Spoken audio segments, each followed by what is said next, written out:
غیر مقلد کہتے ہیں امی کی اگر تقلید کرنی ہے تو ابو بکر عمر کی کیوں نہیں کی گئی؟ تقلید ایسے مجتہد کی کرتے ہیں جس کے اصول اور فروع مدون ہو کر مقلد کے پاس تواتر کے تحت آئے ہوں۔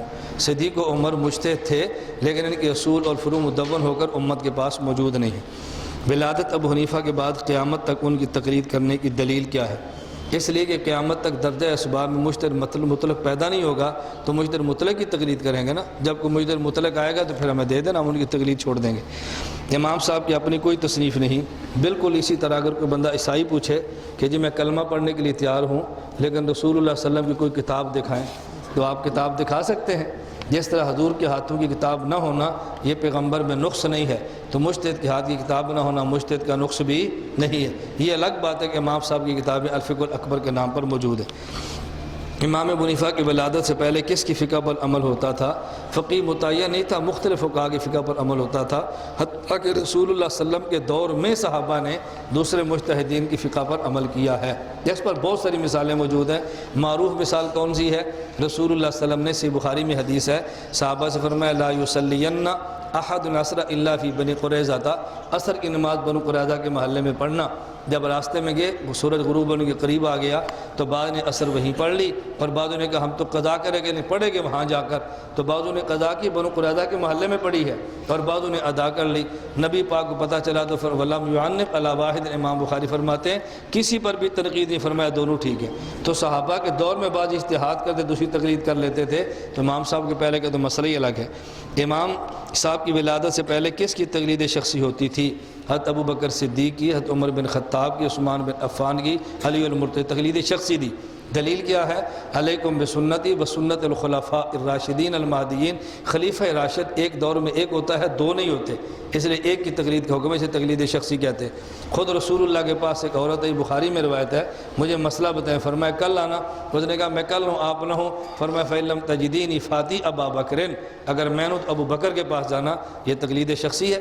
صحیح بخاری میں روایت موجود ہے، ایک آدمی نے مسئلہ پوچھا، صحیح بخاری میں ابو موسیٰ اشعری رضی اللہ تعالیٰ عنہ موجود ہے، مسئلہ پوچھا، عبداللہ بن مسعود بھی ہیں۔ ابو موسیٰ اشعری سے مسئلہ پوچھا تو اور بتایا، دوسرے نے اور بتایا، تو یہ کیا فرماتے ہیں؟ لا تسألونی ما دام ھذا الحبر فیکم، جب تک یہ بندہ موجود ہے مجھ سے مسئلہ نہ پوچھنا۔ اور تقلید شخصی کسے کہتے ہیں؟ کیا پہلے صدی کے لوگ تقلید شخصی کے بغیر کامیاب ہو گئے تھے؟ میں نے کہا تقلید شخصی بھی تھی، غیر شخصی بھی تھی، دونوں میں تھے۔ تاریخ بغداد جلد نمبر 13 میں لکھا ہے تینوں اماموں نے امام اعظم گراہ کہا جی، اس کا ذکر لعنت اللہ علی الکاذبین، ان کے موقف نہیں ہے، رائے پیش کرتے ہیں۔ کیا انبیاء کرام کے جسم عنصری کے اندر دنیا کی طرح روح ہے یا صرف تعلق ہے؟ اسے کیفیت کہتے ہیں، اور کیفیت قرآن لا تشعرون کہتا ہے۔ ہم حیات کے قائل ہیں، تعلق روح کے ساتھ کیفیت کیسی ہے نہ خدا نے بتایا نہ ہمیں پتہ ہے۔ غیر مقلد نے کہا میزان الاعتدال صفحہ امام اعظم بیٹے اور نواسے تینوں کو ضعیف کہا ہے۔ بالکل جھوٹ بولا ہے، نواسے کہاں سے؟ امام صاحب کی بیٹی نہیں تھی، نواسا ہو کیسے گیا؟ نواسا بیٹی نہیں ہے تو نواسا کیسے ہو گیا؟ یہ بالکل ایسے، میں سبق پڑھا رہا تھا، ایک پٹھان نے چٹ لکھی، اللہ کو چٹ لی، مجھے کیا کہتا ہے عزیر علیہ السلام کا گدھا مؤنث تھی یا مذکر؟ میں نے کیا کہتے ہیں عزیر علیہ السلام کا گدھا مؤنث تھی یا مذکر؟ اب میں اس کے جواب میں کیا دوں گا؟ بعض اعتراض کرتے ہیں کہ جہاں کوئی فتنہ نہ ہو قادیانی غیر مقلد تو وہاں ان کے خلاف کام نہ کرنا چاہیے، کیونکہ اس سے شبہات پیدا ہوتے ہیں۔ آپ کام کریں گے تو فتنے پیدا نہیں ہوں گے، کام نہیں کریں گے تو فتنہ پیدا ہو جائیں گے۔ تو یہ جو کام ہوتا ہے حفاظتی کام ہوتا ہے۔ اس کی میں مثال دیتا ہوں، آپ کے ہاں ابھی تک اگر ڈھینگی مچھر پیدا نہیں ہوا تو چھڑکاؤ شروع ہو جاتا ہے، پوچھو جب مچھر نہیں چھڑکاؤ کیوں ہے؟ کہتے ہیں حفاظتی چھڑکاؤ ہے۔ تو جب فتنہ پیدا نہ ہو تو پہلے حفاظتی بیانات کروا لو، اس سے پھر یہ ڈھینگی مچھر پیدا نہیں ہوتے۔ بعض کا خیال ہے کہ آمین بالجار افل فروئی اور اولا غیر علماء بہت زیادہ کرتے ہیں، اس سے فرقہ بھی پھیلتی ہے۔ آپ اس کے بارے سے محترم کیا رائے رکھتے ہیں؟ اصل میں تو میں کبھی پھر آپ کی خدمت میں حاضر ہوں نا تو میں پورا گھنٹہ اس پہ پیش کروں کہ اولا خلاف اولا کا معنی کیا ہے۔ ہمیں اولا خلاف اولا کے معنی میں کچھ غلطی لگی ہے جس پر ہمیں شبہ پیدا ہوا۔ میں اتنی افتخار سے بات کہتا ہوں، ایک مسئلہ شوافے کا ہے، ایک مسئلہ ان کا ہے۔ مجھے آپ بتاؤ سبز پگڑی باندھنا کوئی بدعت تو نہیں ہے نا؟ دارالعلوم دیوبند میں اختتام پر سند بھی دیتے اور پگڑی کس رنگ کی ہوتی تھی؟ آپ کو سبز پگڑی باندھے تو پھر کیوں؟ سبز پگڑی باندھنا فی نفسی اگرچہ جائز ہے، اب جو دعوت اسلامی کا شعار ہے اب پہنو گے تو مسئلہ بن جائے گا۔ رفع الیدین امام شافعی سے ثابت ہے، رسول اللہ صلی اللہ علیہ وسلم کی سنت ہے۔ میں اگلے مسائل پہ نہیں چل رہا کہ ہمارے دلائل کیا ہیں، لیکن مجتہد کا رفع الیدین ہم مانتے ہیں۔ غیر مقلد کا رفع الیدین یہ مصنوع رفع الیدین نہیں ہے، یہ مخصوص فتنے کے شاعر اور علامات میں سے ہے۔ ہمارے پاکستان میں فرزان کے اس بات کی دلیل کہ غیر مقلد ہے جو گمراہ ہے، اور جب کوئی جائز چیز کسی امت کا شعار بن جائے اس کا ترک کرنا واجب ہوتا ہے اور اس کی تردید کرنی امت کے ذمے ہوتی ہے۔ کہتا ہے مماتی زبان درازی کرتے ہیں، آپ پشاور کے مناظرے کے اندر نہیں آئے تھے، بات بہت لمبی ہوتی ہے، اصل میں آپ ان کی پالیسیاں نہیں سمجھتے۔ اصل پالیسیاں یہ ہے، اب مجھے آپ بتاؤ آپ کے شہر کا نام کیا ہے؟ توجہ رکھنا، شہر کا نام کیا ہے؟ مدرسے کا نام کیا ہے؟ آپ کے ساتھ مجھ سے پیار کرتے ہیں کہ نہیں؟ بات سمجھنا، کرتے ہیں یا نہیں؟ اب آپ کے شیر گڑھ میں کوئی مناظرہ ہو، آپ کے ساتھ محلے میں ہو، اور میں آپ طالب علموں کو ساتھ لے کر وہاں مناظرہ کروں، ان سادہ کو اعتماد میں نہ لوں، یہ مجھ سے پیار کریں گے نفرت؟ بتاؤ نا، اور کرنی چاہیے۔ مولانا ہم آپ سے پیار کرتے ہیں، محبت کرتے ہیں، یہ کیا تو نے چکر چلایا ہے؟ ہمارے مدرسے کے لڑکے لے کر ساتھ محلے میں لڑائی لڑ رہا ہے، ہمارا مدرسہ تباہ کر رہا ہے، ان کی بات ٹھیک ہے غلط؟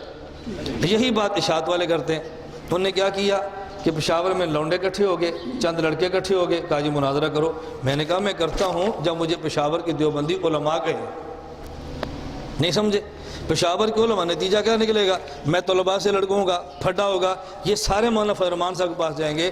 پشاور میں اس لیے خون خرابہ ہوا کہ مولانا الیاس گھمن پنجاب سے آئے تھے، اس نے ساتھ میں لڑائی شروع کرا دی ہے۔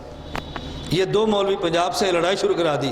میں نے کہا یہ چکر بازی کیوں کرتے ہو بھائی؟ سیدھی سیدھی بات ہے، اپنی قیادت کو لاؤ، میں بھی آتا ہوں، بیٹھ کے مناظرہ کر لو، ان علماء کو ثالث بناؤ، فیصلہ کر لو۔ یہ کوئی لونڈوں کے لڑنے کی لڑائی تو نہیں ہے نا؟ اب میری بات سمجھ آ رہی ہے؟ یہ ایک پورا پلان چل رہا ہے جو آپ کے علم میں نہیں ہے۔ مولانا فضل الرحمان صاحب دامت برکاتہم سرگودا 16 اپریل گئے ہیں، سرگودا کے کسی مدرسے میں نہیں گئے سوائے میرے مدرسے کے۔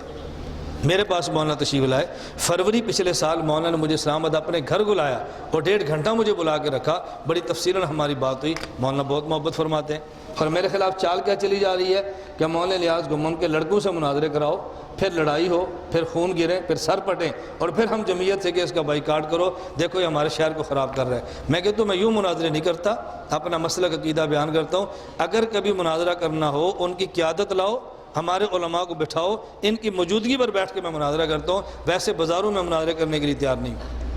اب بات سمجھ آ گئی؟ بھئی آپ ان سے کہو نا جی محلہ کو بلا لو، بیٹھ کے بات کر لو۔ تو یہ سارا پلان چلتا ہے ہمیں توڑنے کے لیے، لیکن ہم کسی حال میں اپنے اکابر کو چھوڑ نہیں سکتے انشاءاللہ، اپنے اکابر کی پالیسی کے مطابق چلیں گے۔ جماعت اسلامی والے ہر حلقے میں 7 روزہ فہم قرآن و سنت کلاس کرتے ہیں، وہ بھی الیکشن کے ایام اس پر روشنی ڈالیں۔ دیکھیں جماعت اسلامی گمراہ ہے، اہل سنت سے خارج ہے، اور مبتدین کی جماعت ہے، اور ان سے تعلق رکھنا ناجائز اور حرام ہے۔ ووٹ دینا تو بہت بڑے گناہ کی بات ہے۔ یہ میرے جذباتی فتوے نہیں ہیں، میں لطیفہ کو ہنسانے والا مولوی نہیں ہوں، میرا عادت نہیں ہے یہ، میں سیدھی سیدھی بات کہتا ہوں، اور میں اللہ کے جواب دوں اس بات کا اگر میں نے غلط مسئلہ بتایا۔ مودودی نے تفہیم القرآن میں بسم اللہ کا معنی غلط بیان کیا ہے، پتہ ہے پورے قرآن کا معنی کیسے وہ ٹھیک کرے گا؟ آپ جائیں نہ، ہنسے مت، مسئلہ سمجھیں۔ آپ مودودیوں سے کہو جا کر تفہیم القرآن اٹھا کے دیکھو، اس میں مودودی بسم اللہ الرحمن الرحیم کے معنی پر کہتا ہے ایک لفظ محمل ہوتا ہے جس کا اپنا کوئی معنی نہیں ہوتا، لیکن کسی کے معنی میں مبالغہ پیدا کرنے کو لفظ محمل لاتے ہیں۔ 2 مثالیں دے، لمبا تڑنگا، کہتے ہیں تڑنگا کا اپنا کوئی معنی نہیں ہے، لفظ لمبا کے معنی میں مبالغہ پیدا کر تڑنگا لائے ہیں۔ کالا شاہ، کہتے ہیں شاہ کا کوئی معنی نہیں ہے، کالا کے معنی میں مبالغہ پیدا کرنے کے لیے شاہ لائے ہیں۔ الرحمن الرحیم، الرحیم کا کوئی معنی نہیں ہے، الرحمن میں مبالغہ پیدا کرنے کے لیے رحیم لائے ہیں، جیسے شاہ اور تڑنگا ہے۔ یہ فہم قرآن ہے؟ بتاؤ، گمراہ نہیں کہیں گے تو پھر کیا کہیں گے؟ انبیاء علیہ السلام کو معصوم نہیں مانتا، ہم گمراہ نہیں کہیں گے تو پھر کیا کہیں گے؟ صحابہ کو معیار حق اور حجت نہیں مانتا، گمراہ نہیں کہیں گے تو پھر کیا کہیں گے؟ آپ ایک کتاب کا مطالعہ فرما لیں، اس کتاب کا نام ہے المودودی والخمینی الشقیقان، خمینی اور مودودی 2 بھائی، یہ اس کا نام ہے۔ اور اس سے بھی آسان چاہیے، شیخ الحدیث مولانا زکریا کی کتاب ہے مودودی فتنہ۔ شیخ الحدیث مولانا زکریا رحمۃ اللہ جہاں معتدل بندہ بھی اس فتنے کے خلاف قلم اٹھانے پر مجبور ہے۔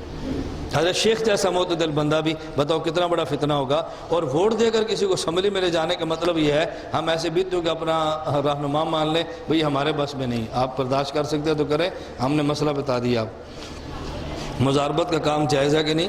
مزاربت کا کام جائز ہے، ہمارے کتب فقہ میں درج ہے۔ باقی جو مزاربت کرتا ہے اس سے پوچھے کہ آپ کی مزاربت کیسی ہے۔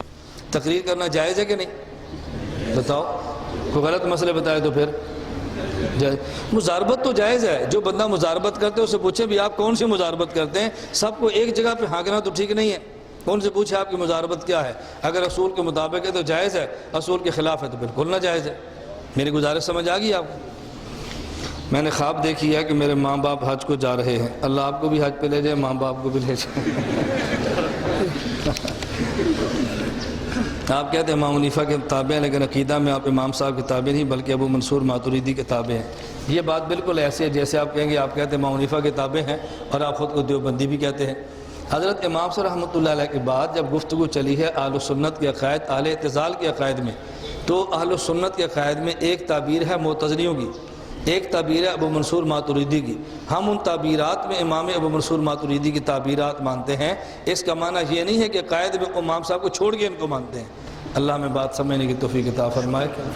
میں پھر آپ کی خدمت میں گزارش کرتا ہوں، جیسے میں نے شروع میں کہا حضرت مولانا محمد قاسم صاحب دامت برکاتہم، ان کے دوسرے بھائی، مجھے تو ظاہر ہے سب کا نام نہیں آتا، اور یہاں کے شیخ الحدیث اساتذہ صاحب میں سب کا مشکور ہوں کہ میں تو آیا تھا ان کی زیارت کے لیے، ان حضرات نے ہمیں موقع دیا گفتگو کرنے کا۔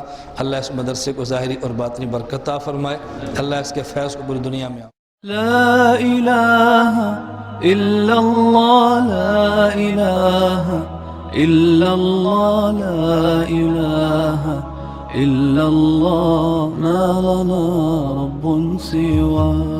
لا إله إلا الله، لا إله